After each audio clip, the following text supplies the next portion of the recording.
Oi, gente! Então, hoje estamos aqui para falar sobre racismo. É uma questão social ou um problema negro? Primeiro, eu queria começar dizendo que a exclusão social, ela atua diretamente relacionada a pessoas que são marginalizadas e excluídas pela sociedade. Geralmente, elas são representadas por pessoas que vivem em uma realidade de situação precária e que são destituídas de direitos e proteção social. Então, talvez você esteja se perguntando o que isso tem a ver com racismo e com os negros.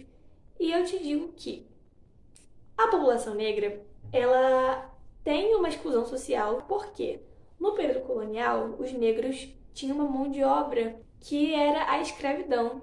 E com isso, as pessoas não tiveram tanto apreciamento da cultura deles porque foi abafada, sabe? Com toda a escravidão e tudo mais.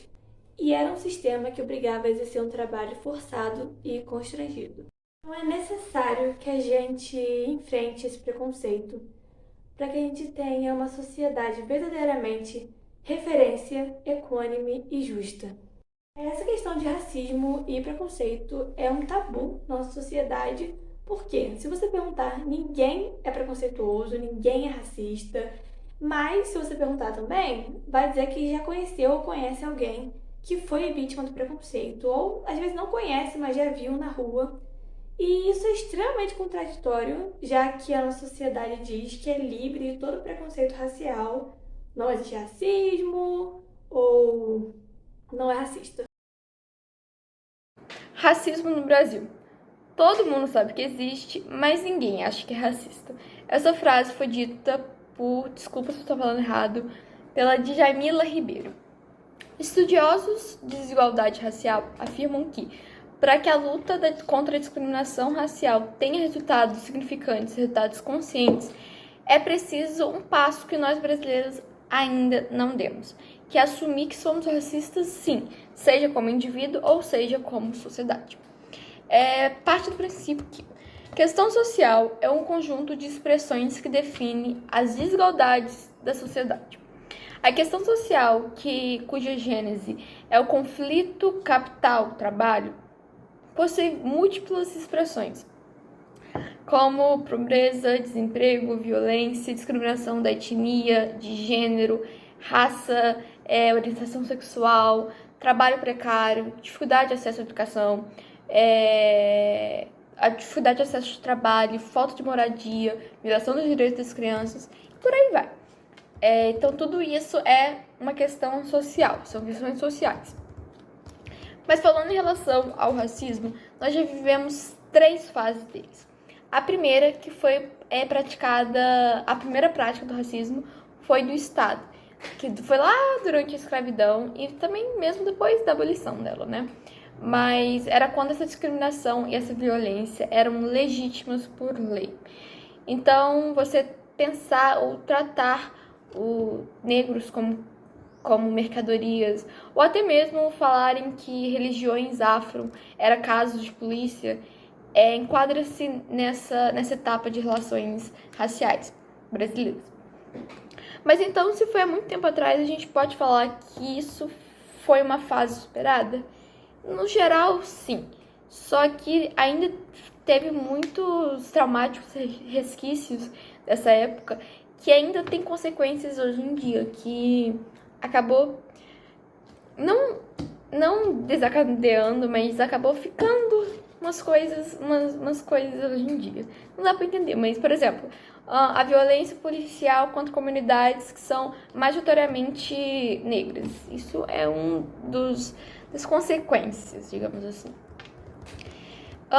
Também teve a segunda fase, que foi acentuada lá na metade do século XX, que foi quando teve a extinção do racismo do Estado, né? Bota aspas. Que foi um processo que ainda está tentando se completar. Mas ela foi acompanhada por um fenômeno muito louco. Que foi basicamente, sabe aquela pessoa que ela tá doente, só que ela tem alguma vergonha da doença e ela acaba escondendo de todo mundo? Então, era basicamente isso que tinha. ele sofreu, o racismo tinha uma negação. E essa negação era uma maneira de manter o status da época. Porque a partir do momento que você assumia essa patologia social, era a forma mais rápida e mais imediata de começar a combater. E eles não queriam isso, né? E por mais que pareça bem surreal que um país que tinha uma história de escravidão de anos, da noite por dia, virou uma democracia racial plena, seja bem louco de pensar, uma pequena parte, mas grande parte, digamos assim, ainda pensa que isso é verdade, ainda vocaliza esse discurso. E não foi assim que aconteceu, né?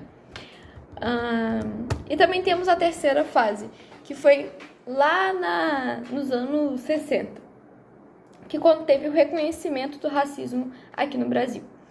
Demorou bastante e ainda demora, só que eles começaram a realmente discutir isso.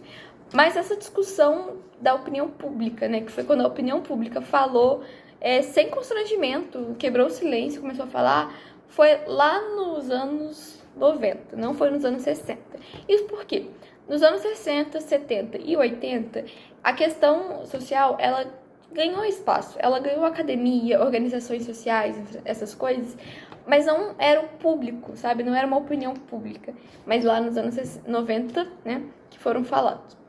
Então, nisso concluímos que o racismo é, na verdade, uma questão social e não um problema do negro. Pois muita gente finge que não existe racismo no Brasil, mesmo ele sendo bem aparente na sociedade. E que muitas das vezes essa pessoa que fala que não existe pratica atos racistas, como achando que não tá fazendo nada demais. E ainda por cima usa dessas falas para tentar tirar a culpa delas ou então amenizar o ato racista. Como, por exemplo, eu só estou brincando. Ou então, quando me chamam de branquelo, eu não fico estressado, eu não reclamo. Isso é problema seu. Sendo que não é problema do negro. Isso não é problema dele. Então é muito importante a gente pensar um pouquinho antes de falar, analisar tudo direitinho e para evitar falar coisas racistas do tipo. Obrigada.